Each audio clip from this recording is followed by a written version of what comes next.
fodde heblo sukaɓe africa weltare tv takkusana yoni to likseyba gorgol to Déremisa to ɓoggel ceeri to helbira to wulloram to sabbara to sillowola to magama to fimbu to jaareɓe to waali to barkewol ko on takkusan juula ha to galle ceerno Amadou Dafto Mbouda ha to galle makko to Seero Palile ko taari ɗum kala ene jeeya e on takkusan kadi juula ha to galle ceerno Habou Diallo to Kidire ko taari ɗum ene jeeya e gardini kabaruji men to leydi Mauritanie jaagogala kalfinaɗo jangde o holliri tigui wonde ɓoyata ma o ƴettu wadde kawguel taw ko rekidde fodde temedde jeetati jangguinoɓe école fondamental hen temedde jeeyi ko jangguinoɓe français temettoro heddiɓe jangguinta ko araba to leydi Mauritanie ha joni ba Abdoulaye Mamadou ɓuɗɗolodde Bélé Ba kañum woni président zone France ɗi Nouadhibou o tawtoranoma o yehino tawtorede forum taw ko forum économique hakkude Mauritanie e Sénégal o suudi toon konnguli kay wiide kay joom ngaaluji Sénégal naaɓe ne garata mbadde investir toon to zone France de Nouadhibou to leydi Sénégal coalition takkaw wallu Sénégal ɓe cuɓima Macky Sall ɓe mbaɗi ɗum tedde liste nationale to leydi Mali doro kewɗo woni ko teeɓa to bowallade diwoje ngal Modibo Keita Sénou ngal Bamako kedde Afrique ko Alassane Oumar Mbodj habaruji men jolam jaɓeri ma jaa ha to leydi Liban to leydi Iran to leydi Irak to leydi Ukraine bisimilla moon e ketki hotodirte joni piɗen pacciren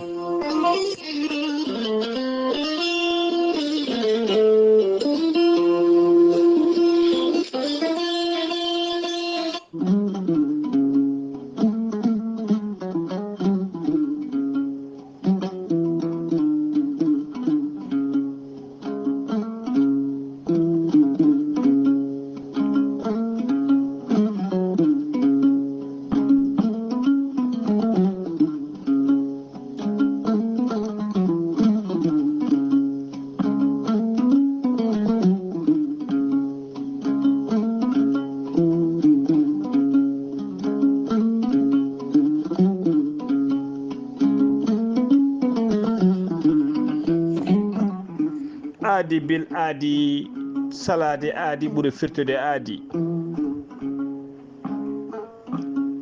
ceerno Djiby Sy wi ko firtata aadi mo adodiri e jande weltare ɓiɓɓe fulɓe andu diine maɗa weltare TV ceerno Djiby Sy ko wittiyanke leɗɗe ko safriyanke safruji fina tawa ceerno Djiby Sy ne safra rafiji kewɗi ɗi jiida cirol omo jogui leɗɗe ne safra e fannuji tati hen fanno goto ne safra fodde sappo e tati rafi fanno goɗɗo ne sabla fodde sappo e jeenayi rafi fanno tataɓo ko kawisaji waddete koye gawri samme walla gawri suuna sa waɗino wirumani fodde temde rafini yalta ma ha laaɓa ceerno Djiby Sy ne yawre ɓen worɓe ustaraɓe gorago yawɓe yitade koye men e jippiɓe e leece kala e on fanno mo jogui leɗɗe wiyete ko muuɗa hirda ƴettat ɗum ko ɗon e ɗon jiiɗa guite ma hano hannirta ni ceerno Djiby Sy ko gando bindi ko laaɓaɗo leɗɗe ko laaɓɗo reedu so yannama ka miskino safruma ha mbiya weng tawa hay mbuɗa yoɓani ceerno Djiby Sy ene andina dendagal kilineɓe mum e oɗo saaha joni omo tawe to Hammadi Hunare nder leydi Sénégal kala jiɗɗo jokkodirde ceerno Djiby Sy numéro makko WhatsApp ko 47 22 80 84 omo tawe to galle biteɗo Samba Madani Talla to galle Samba Madani Talla kañum woni chef de légal woni chef de quartier légal bitegal Jingue ceerno Djiby Sy ne andina dendagal kilineɓe muɗum kala jiɗɗo waɗnede listihara ko indema inde nene ma dokkatamo o haala ko wona nder ɓerde ma ha mbiya yoni listihara leydi Mauritanie waɗirte ko ujunere uguya so tawi ko CFA ko temedde nayyi CFA ceerno Djiby Sy ne andina dendagal kilineɓe mum o tan omo jogui numéro web ko numéro orange money mbatta ko 78 128 35 98 ceerno Djiby Sy ne andina dendagal kilineɓe muɗum wonde base makko to Nouakchott ne golla hano hannirta ni ene tawe ɗon min yiko ne wiye ceerno Alassane Sy numéro mum ko 32 62 04 99 ceerno Djiby Sy base mum ko hayɗi ne golla hano hannirta ni kala jokkodirɗe makko cohluleɗɗe sa jokkodira makko ma heɓ leɗɗe ma hano hannirta ni ceerno Djiby Sy ko laaɓɗo reedu ceerno Djiby Sy ko malaɗo wune mbadden dando faade makko.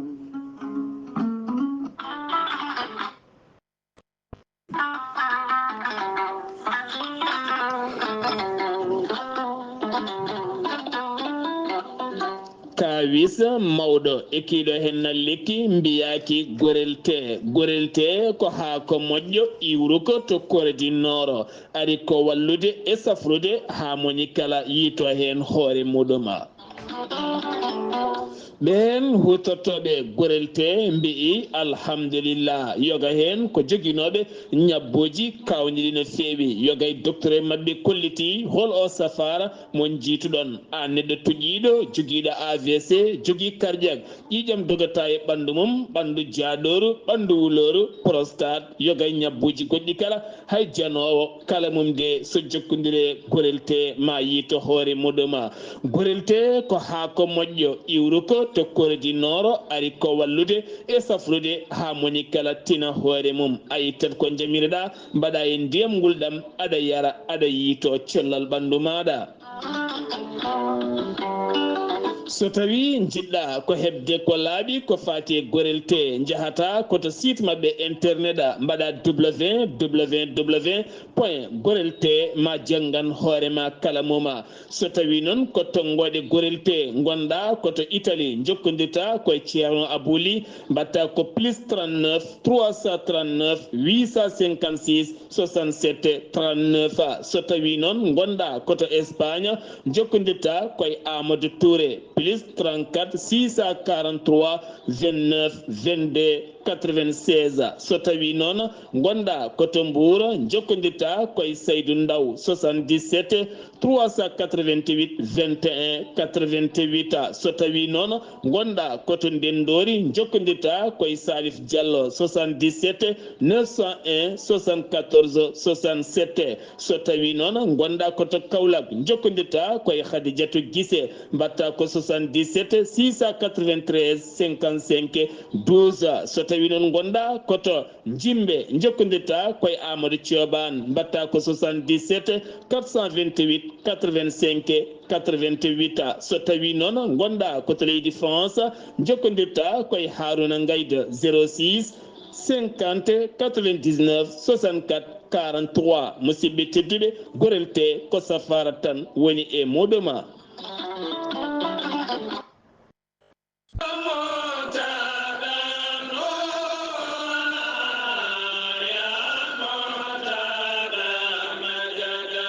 Daara moderne de l'excellence Alhaji Saydou Nourou Tall e gardogola ceerno Makki Muntaga Tall kame ceerno Saydou Nourou Tall imam juma mawɗo mo Cheikh Omarul Foutiyou Tall.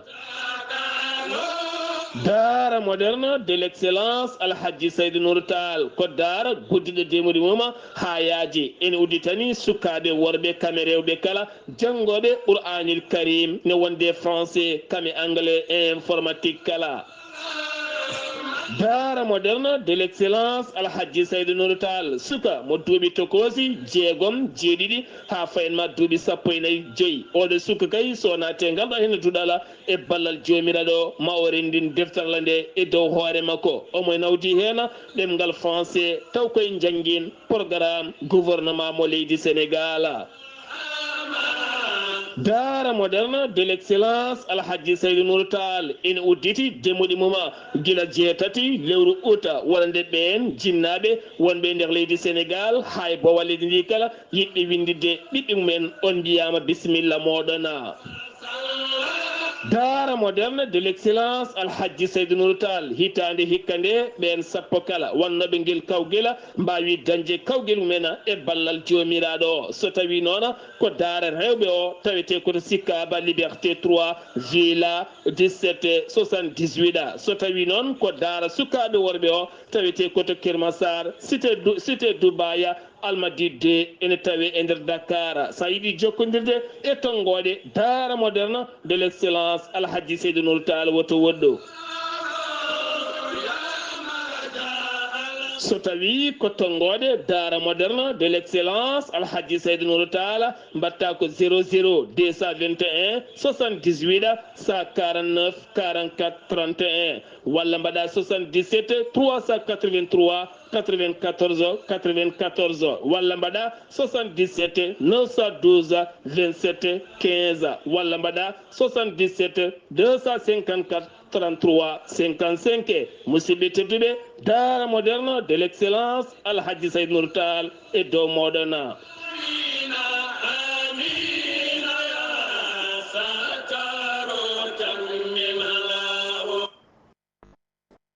Kettoɗe kaburuji mon e ɗemgal pulaar Afrique, Asie, Europe, Amérique, Moyen-Orient, Océanie. Jam hiire mon musidɓe tedduɓe eɗen gone talata goo lewru octobre hitande ujunnaji ɗiɗi e nogas e nayyi habruji mon e ɗemgal pular e sowta he ko musidɗo mon seydi mon Ghali Abouba to karallagal ha mbawon yidde en to banggue nate ɓosoje ko miñi men seydi men Saydou Abouba hono no mbiruɗen gardini kabaruji men to leydi Mauritanie jagol gal leydi ndi kalfinade ko fate jangde e réforme systéme éducatif o holliri tigui wonde omo ɗamini ummade ko ɓoyata kay wadde recrutement yidde ƴettude kay fodde temedde jeetato jangguinoɓe école aji taw ko école aji tokosi woni école aji fondamental tawi noon ko waɗoɓe bilingue tawi noon ko waɗoɓe bilingue e arab kala waɗoɓe bilingue e arab kala saabu kay teskama e nder région ngaji jeenayyi jangguinoɓe kay ene ngakki hen o holliri noon omo sohli temedde joyyi jangguinowo taw ko bilingue woni jangguinoɓe français e temedde tato jangguinoɓe tawi ko araba ko so tawi noon ko concours so concours o noon waɗama hebɓe kay ɓeɗon temedde jeetati hebɓe guel ɗon kawguel kay peccirte ko ni e nder ɗiɗo région ngaji jeenayyi ngakkaɗi jangguinoɓe so tawi koto hoddel sharqi toon noon ene sukli temedere capanɗe tati e jeenayyi jangguinoɓe taw ko bilingue woni français so tawi ko hoddel garbi noon toon sokli ko temedere e jeenayyi jangguinoɓe bilingue so tawi ko gorgol ene ɓeydi toon capanɗe jeetato e nayyi jangguinoɓe araba so tawi ko barakna kañumen ne ngakkira temedere goo jangguinoɓe araba trarza ko nogas goo jangguinowo araba noddute toon adrar ko ko yimɓe adrar ko yimɓe ɗiɗo jangguinoɓe taw ko bilingue so tawi ko dahleta Nouadhibou ko nogas jeegomo jangguinoɓe araba so tawi ko guidimaga toon noon ko capanɗe joyyi e jeetati jangguinoɓe tawi ko araba so tawi ko trisé ouro ko jangguinoɓe sappo araba noddute toon waddete noon so tawi wawi tan noon jeeyede e ɗon taw ko jeeteɓe kay e wadɓe guel waɗoɓe guel ɗon kawguel alay sago kay taw jomum ko Mauritannajo e tawa kadi ne jogui baccalauréat walla ne jogui ko wiyete relevé note bancaire note relevé note taw ko note baccalauréat 2024 tawi jomum so famɗi ne jogui duuɓi sappo e jeetati e to heewi ha duuɓi capanɗe joyyi pawɗi ɗum foof ene jaaɓe e guel ɗon kawguel ha joni ko leydi Mauritanie keɗen Mohamed Khaled ko jawgal leydi Mauritanie kalfinaɗo ko fate énergie o holliri tigui wonde projet biteɗo Ahmeyina koye projet ji kay stratégique e nder hakkude leydi Mauritanie e leydi Sénégal mbaddi ɓurɗi fayidinde kay jogui holliri noon golle muɗum e oɗo saaha joni golle ɗe jaari yesso no fewi kay saabu kay e nder temedere kala hen capanɗe jeenayyi e joyyi golle ɗe jettima ɗon o holliri noon bateau gadono kay dimɗo gaz tawi ko gaz commercialisé ɓaɗi jeeyiteɗo ɗum fuɗɗoto tigui koye darde hitande 2025 nde woni tin ɗo e lebbi seeɗa o haali ɗum noon ko toon to Dakar to yano kay tawtoriyede première édition forum économique hakkude leydi Mauritanie e leydi Sénégal o holliri noon ko opération hakkude leydi Mauritanie e Sénégal haalani tan e fannu gaz saabu kay ne jokki e fannuji kewɗi no fewi ko wayno to awo ko wayno énergie ko wayno ndiyam ko wayno ndema e ko wayno jeeygu e surveillance e service aji kewɗi goɗɗi ƴellitoji taw ko l'intégralité régional o ha joni ko leydi Mauritanie keddoɗen Amadou Tijani Thiam ko jagol kalfinagal ko fate mine énergie e nder ko fate mine e industrie e nder leydi Mauritanie jeyanoɗo tawtoriyede toon to Dakar édition première édition forum économique mauritano sénégalais o jarni toon noon Bassirou Diomaye Faye hoorejo leydi ndi Sénégal o e bismago kay waɗiɓe toon to galle lamorgo o holliri noon Bassirou Diomaye Faye kañum foof e tampere ummade voyage ummorade toon to dowlaki dentuɗi Amérique haɗani kay he ñiiɓe e programme mum ha wawi bismadeɓe toon to galle lamorgo to o holliri noon hakkude leydi Mauritanie e leydi Sénégal ko golle ko leydi o holliri ko leydi gotiri ko galle goto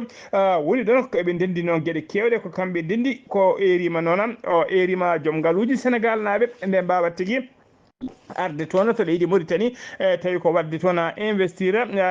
haalisaji mumen ha tigui ha tengti noon e fannu mo halfina woni min e industrie o jarni kadi laamu leydi Sénégal no didonno e ɓesgu leydi Sénégal kala jaɓɓogal e bismago ɓe bisma toon siftinde on noon forum o ko hanki wonno premier édition tawa kadi ko balɗe ɗiɗi woni altine hanki e talata hande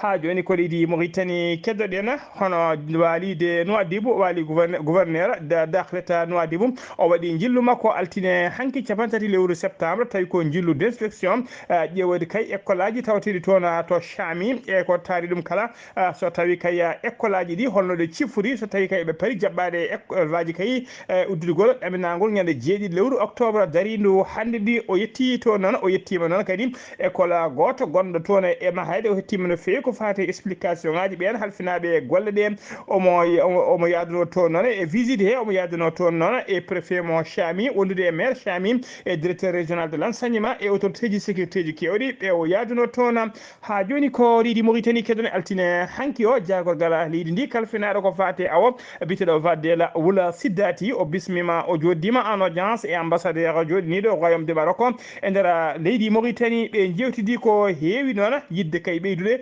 jokkodiral moƴƴal e gollodiral hakkude leydi ɗi ɗiɗi ha tengti noon e fannu awo e fannu infrastructure maritime e portiére ene tawtora jonde mabɓe noon hono koolaɗo kuuɓal ministére to pêche to biyeteɗo Sidi Ali Wul Sidi Boubacar wondude directeur de la programmation et de la coopération Mohamed biyeteɗo Mohamed Al Beyham wondude directeur de l'institut mauritanien de recherche océographique et pêche biyeteɗo Mohamed El Hafed Wula e juin ha joni ko leydi Mauritanie keddoɗen Ba Abdoulaye Mamadou ɓurɗo lolide Bélé Ba kañum woni hoorejo jeune France de Nouadhibou e délégation omo jeeyano e délégation timmuɗo kay yanoɓe toon to Dakar tawtoriyede première édition forum économique hakkude leydi Mauritanie e leydi Sénégal o ƴetti toon konngudi ɗon ɗin konngudi ko erade ko ardi foof joom ngaluji nde garata kay mbaɗa investir mumen e nder mbaɗa tigui investissement mumen e nder Nouadhibou to zone France to o halliri noon wonde zone France o ko nokku kay deeƴƴo ko nokku kadi cirɗo ko nokku kadi gandanɗa hoore maɗa belɗo kay gollade ɗum noon joom ngaluji so mbawi adde toon gollade kay ma mbaw yitade hen koye mumen hano hannirta ni o waɗi eram kadi faade e laamuji leyɗe ɗe tigui woni laamu leydi Mauritanie e leydi Sénégal kala e laamuji ɗi e joom ngaluji ɗi kala nde dartoɗo doole mumen ponno ha sukaɓeɓe mbawa gollade keeɓa golle men ummo tigui e wasam gollade ɗum noon ma faabo sukaɓeɓe kay e kala saaha fiide e maaje kalɗe gam wiide waɗa ɗanne suuɗe ko ɓuuri hen hewde ko wasde jogade golle kay o holliri so joom ngaluji ɗi e laamuji ɗi so balliɗe ɓeɗen sukaɓe kay ha mbawi gollade ma ɗeɗo ɗanne taw ko ɗanne suuɗere e mayɗe e kala saaha e nder maaji ɗum ma usto hano hannirta ni ha joni habruji men ɗemgal Pulaar sen ummiɓe to Jeune France de Nouadhibou paɗen koto leydi Sénégal ɓoyata sumgoji taw ko sumgoji sarɗiyeji tijjadi kay e nden sappo e jeeɗiɗi lewru novembre 2024 fuɗɗo toon to leydi Sénégal coalition Taksaw Sénégal ɓayini kay wonde kay gayni ha laaɓi listuji muɗum tawi noon ko coalition dindiɗo ko APR woni alliance pour la république ko landa Macky Sall e alliéji mum ko wayno tigui PDS parti démocratique sénégalais hollirama noon ɓe kolliri oɗon coalition holliri kay wonde ɓe gembi ɓe mbaɗi tedde liste mabɓe taw ko liste national ko Macky Sall noon gonnoɗo hoorejo o leydi ndi eɗo saaha joni tawete toon to Maroc beele noon Macky Sall ma waw kay arde to leydi Sénégal wadde ruuma jarriba walla ala ko woni yesso daɗani guite ha joni ko leydi Sénégal keɗoɗen debbo biteɗo Jeggi Diop Fall wonnoɗo kay gonnoɗo tigui e jiilaw cattuka no fewi o yitama o wiyama teeɓa e oɗo saaha joni mo tawe juuɗe digga woni division d' investigation criminel koye mawɓe noon koye jaggue jaale mawɗe e landa APR o jeeyano ko kanko noon wonno kadi directrice de la promotion de l' économie sociale et de la solidarité et solidaire o tuuma noon ko dirtinde woni détournement haalis kewɗe kerman capanɗe 3 millions taw ko France CFA ko ministre des microfinance de l' économie sociale et des solidaire hono biteɗo Aliou Diona ko kañum tigui joofimo hen feɗenu caggal noon on noon tumnomo tigui hollirno ko wonde ko dirtini ko kayine qime ha 60 millions woni capanɗe 6 millions kono nde audita waɗa toon ko ɓuuri tengtude kay ko teska ko capanɗe 3 million tawi ko France CFA ko ɗum de woni ko yiletno ha ko teɓira e oɗo saaha joni ko leydi Sénégal keɗoɗen temedde ɗi e sappo joyi Sénégal naaɓe tawi ko wonnoɓe toon to Maroc yinnoɓe kay wadde ɗanne suuɗeɗum tawi ko nangonoɓe yaade yinnoɗo yaade Europe ene nangono kay e nder leydi ummonoɓe leydi Sénégal ene nangono toon e mofta to leydi Maroc ko altine hanki o kamɓe foof ɓe gartira tawi kadi koye pamodiral dow nanodiral hakkude Maroc e leydi Sénégal ɓe gartirama noon toon to leydi mabɓe mbiɗen noon gartirlogal ngol noon koye pamodiral tigui hakkude leydi ɗiɗi woni leydi Sénégal e leydi Maroc ɓe gonno noon koye nder ɗiɗo centre uji ɗiɗi taw ko centre uji Dakkeyi hen centre goto wiyete ko bure wiyete tigui ko bure Gandouza ene centre goɗɗo wiyete ko Arguba eɗi tawe toon to Maroc to worgo leydi Maroc kamɓe kala noon koɓe gonno ko temedde ɗiɗi e capantati e goho migrant tawi hen sappo e jeegomo ko gambinaɓe temedde ɗiɗi e sappo joyyi heddiɓe kala ko Sénégal naɓe ko Royal Air Maroc noon lana ndiwo ko Air Maroc wiyete ko Royal Air Maroc ko kañum tigui artiriɓe taw kadi ɓe gaari koye dogue tati rogere arwanide nde ko capanɗe jeegom e capanɗe jeeɗiɗi e jeegom rogere ɗiɗi ɓe nde noon addi ko capanɗe jeegom e jeenayo rogere tati ɓe nde ko capanɗe jeeɗiɗo neɗɗo passager woni ko addi consul mo dakhla consul Sénégal mo dakhla noon holli tigui wonde oɗo saaha kay mo kaleten hay Sénégal naji goto ala tinaɗo kay gonɗo tewte toon e ɗiɗon centre uji Dakkeyi o holliri kadi tuggi jeegom lewru septembre fayi oɗo saaha joni teska kay laana ndiyam ummi ka toon to leydi Sénégal tawi ko adduka ɗanne suuɗen yonkoɓe ɗanne suuɗayru ko leydi Sénégal ha joni keɗoɗen ñande ɗiɗi e ñande tati lewru octobre gonɗen ndu ma jooɗo kay jonde taw ko jagorɗe halfinaɓe ko fate jangde e jeeyaɓe fedde tawi ko fedde julɓe woni ko wiyete organisation du monde islamique pour l'éducation les sciences et la culture catal ngal ɓe mbiyata ɗum ko ICES ko noon suuɓima tigui Macky Sall gonnoɗo hoorejo leydi Sénégal o suuɓama ko kanko woni koɗo teddugal woni invité d'honneur oɗon sommet mbiɗen joɗotoɗo ñande ɗiɗi e ñande tati lewru octobre gonɗen ɗum tawi ɗum waɗata koto nokku wuuro witego Mascate ene tawi toon to Oman tawi toon to Oman ha joni ko leydi Sénégal keɗoɗen Kader Dia ko chroniqueur gollotoɗo e ayawa habride witede Sen TV nde Sénégal ko kanko de dari kanko noon convoquano yesso DCSD SC woni division spéciale de cybercriminalité ɓe nanguimo noon ɓe nanguimo toon e ɓen toon cokimo e mbadi garde à vue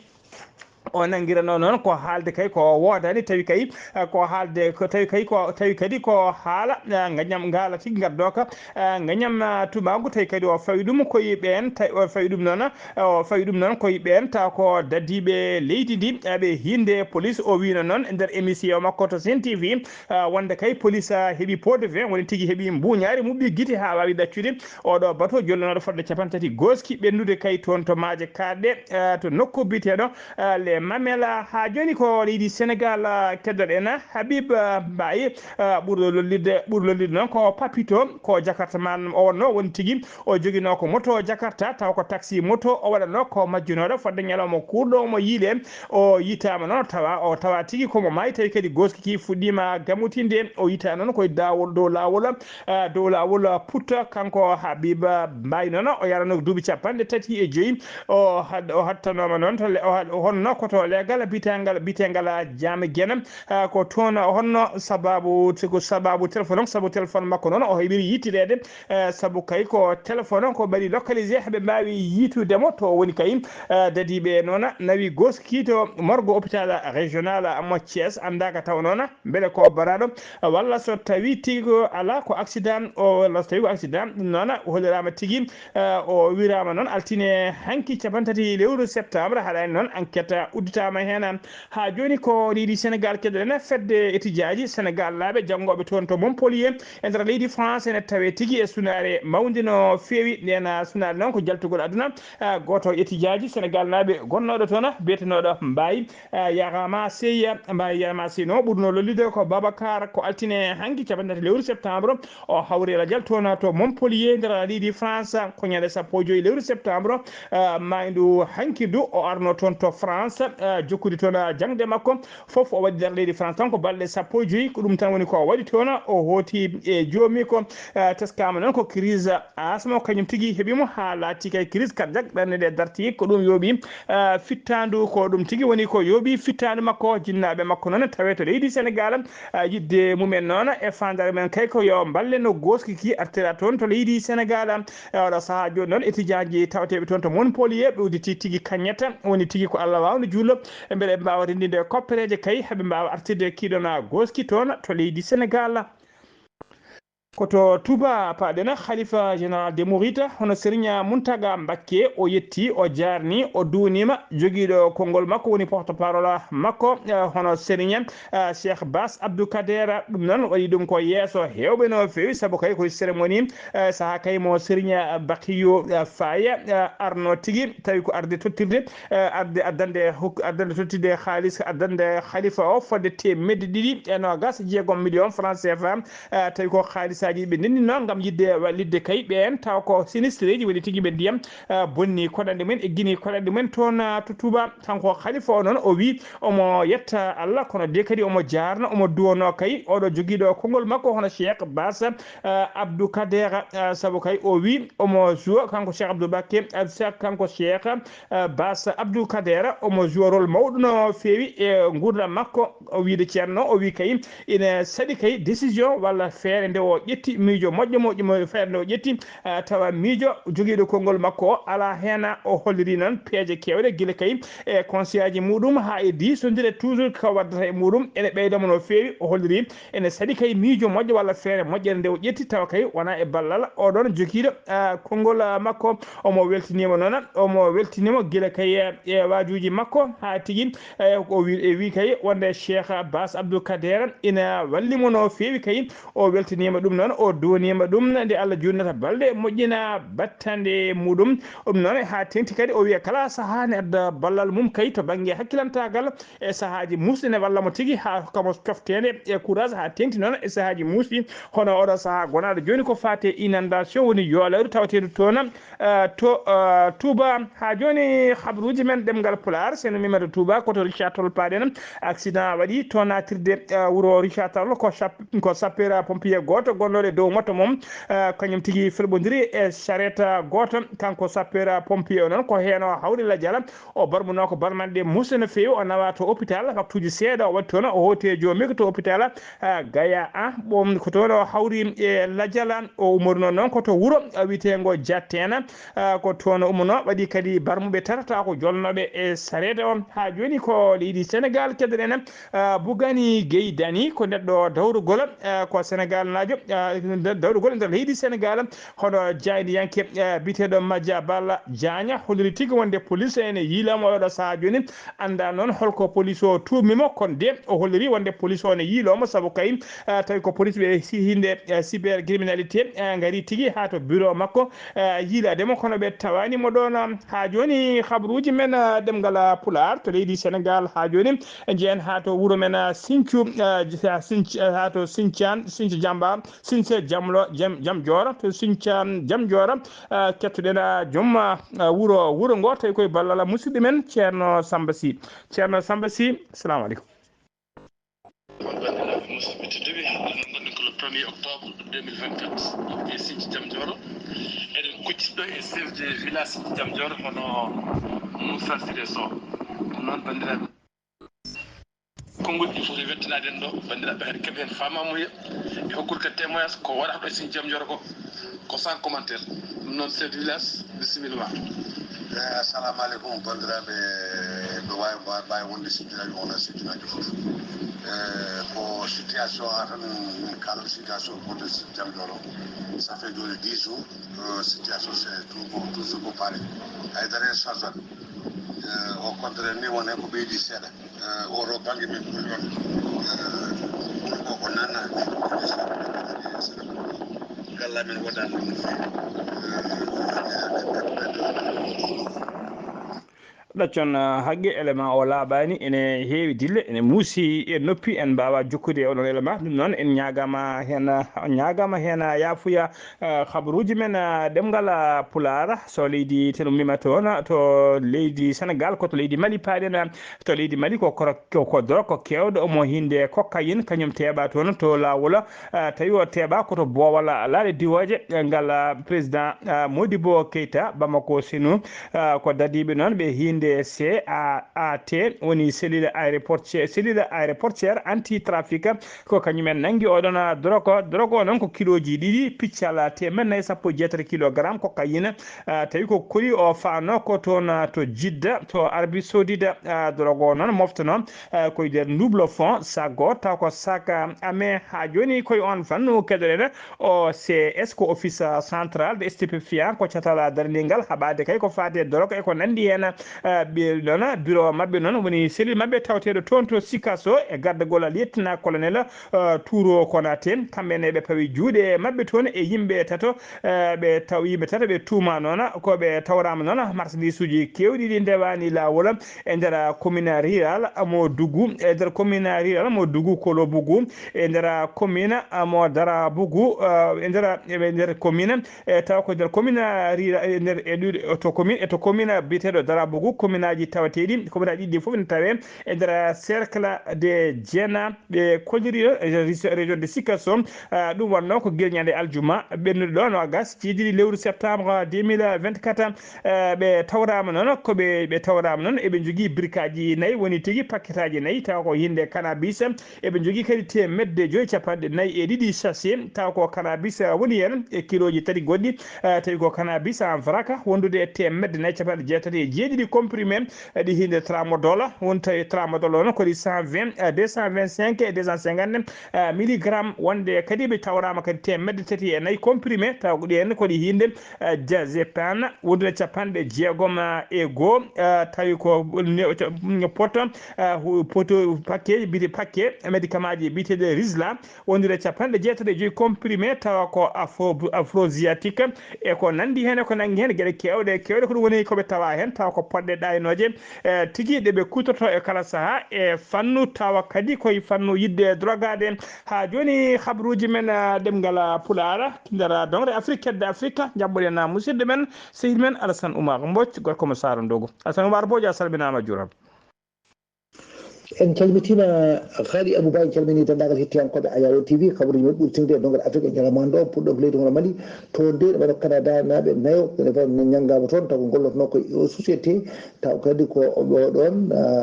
société taw ko canadien gonnoɗo toon ene yiilo kañƴe ko ɓen tigui nagga toon to Togo saɗɗiyanke hono Sénégal najo guiyen Mariso ono Tagna kanko de o dañi noon caɗele no fewi e toon e goto nde invitinomo toon nde naati noon ha e nder ɓe ganduɗa ni halto ɗen caɗele gooni haɓa wawi kono gagnade hen ɗum noon awo porti contrôle makko Angola premier taw kadi ko voyage mo to Afrique John Biden wi wonde ma yillo taw kadi ko leydi hono Angola sappo e joyyi lewru octobre jalɗeɗo nogas nayyi mawo yillo toon to Angola ko nde ɗo yiyande o yinde tawno wonde Angola ene heeɓe mabɓe wonɓe coopéraji pour fewnude laabi mumen e ɗum noon ko gueɗe mantinde woni hakkude leydi Amérique e Angola ɗum noon o wi wonde noon mo darde makko no fewi kanko John Biden o wawa kadi wadde ɗum taw kadi ko contrebalancé e l'influence mo leydi hono Chine arata e donggal Amérique gam yidde hono liggudede mumen kanko de ma waɗ ɗum contre balancé ene wayno toon to RDC Congo toon de on biyeteɗo hono Dikambe Mutombo tawde ko basketteur wonno baɗɗo fayida e golle o waɗima on sappo e jeetati hono saison toon to NBA o tankima noon ñande sappo tati duuɓi lewru taw lewru ɓennuɗo ni woni septembre woni silto o yaari ko duuɓi capanɗe 5 e jeetati ɗum noon ene wayno dey kanko de o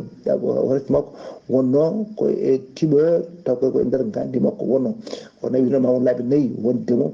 meilleur taw ko défenseur mo ligue nord mo leydi hono Amérique e ɗum noon ene wayno ko ɗum o wawi kono dañde hen e ɗum noon ene wayno dey kanko kadi koye ɓurɗo kadi andede e nder o ndeɗo fiyirde e ɗum noon e woɓɓe kadi tawa ko kadi omo waɗa gueɗe mantinde e ɓen kadi kono miskineɓe oto ko ɗumen no guddi ɗum noon ko kongonaji d'origine e ɗum noon o wawi kadi wadde kadi gueɗe mantinde e oɗo kadi kono tournoi ɗum noon bandiraɓe musidɓe tedduɓe e ko ɗo kaɓre kaɗen e kaɓre men dongre afrique e ñalawma hande o taw wonno koye dade musidɗo moon Arso Oumar Mbodji gorko mo Sardou gam weltare Ayawo TV. Alassane Oumar Mbodj Alassane Oumar Mbodj golle ma jooɗi peewi ko an uddi kabaruji men e nder dongre afrique kabaruji meɗen joolam jaɓeri habruji men jolam jaɓeri balɗe jeenayyi hannde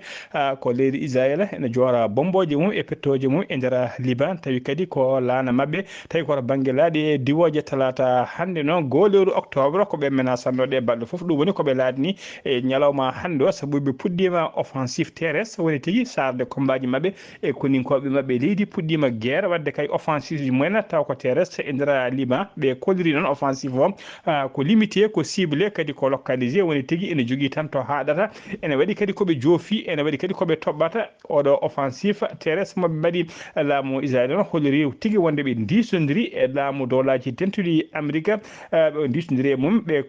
hayɗade ɓe disodiri e mum tawa kadi ɓe kolliri ɓen kolliri hen tigui e ene jaadi hen ha hollirani noon ko haaɗani kadi ha joni laaɗe mabɓe diwoje noon kamɓe kala wadde offensive terrestre o ha joni laaɗe mabɓe diwoje ne jokki kay wadde bombardement ji mabɓe e nder leydi Liban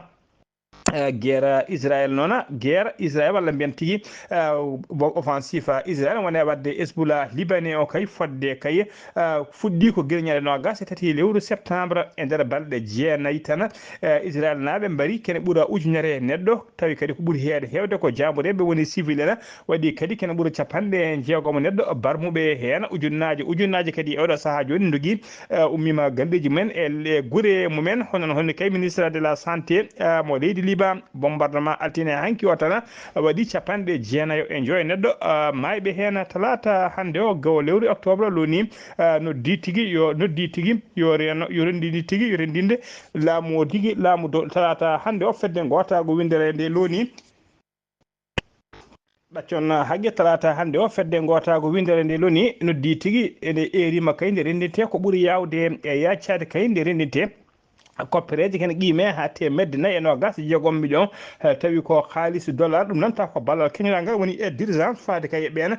dogɓe galleji men dogɓe guure mumen taw ko libanaɓe haaj goto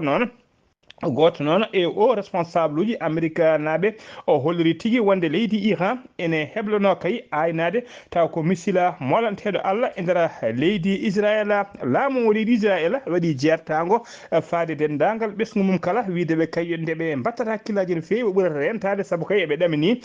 ɗo e ɓoyde walla ɗo e waktuji walla ɗo e balɗe kay ma leydi Iran wattu toon tawa kadi aynat toon misila woni tigui misila kulɓiniɗo koto leydi Iran paɗen talata hande o lewru octobre 2024 janguji ɗiɗi baddi toon to nokku biteɗo sud ouest taw kii koto banggue worgo bajo funnague leydi Iran ko famli kala yimɓe jeegomo mbasi hen pittali mumen jangu gadal ngu waɗi koto nder wuuro witego benta to noon militaire uji tati wontude e jambour goto mbasi hen pittali mumen jangu goɗɗo ngu noon waɗi koto wuuro witego Khasa to noon ko policier ji ɗiɗi pellata wonnoɓe nder auto mumen foof koye nder région goto koto leydi Ukraine udditana kabaruji men laaɗe diwoje leydi Russie jori bomboje mumen e nder jeere wuuro witego Kherson noon ko wuuro ɗiɗaɓo to banggue mawnugol e nder leydi Ukraine ko famɗi kala noon yimɓe jeegomo mbasi hen pittali mumen ɗum waɗi noon ko subaka talata hande o lewru octobre hitande ujunnaje ɗiɗi e nogas nayyi musidɓe tedduɓe gasi ha laaɓi ceer ko ɗum ɗo wonno komin tonga noon habaruji mon e ɗemgal Pulaar e sawtahe ko musidɗo moon sehil moon Ghali Abouba to karallagal ha mbawan yiide en to banggue nate ɓosoje ko meññi men sehil men Saydou Abouba so tawi ko roɓiɗo kedde Afrique ko Alassane Oumar Mbodj ɗo e sawtahe ko musidɗo moon sehil moon Ghali Abouba yo jaam Allah jogomi jogo on.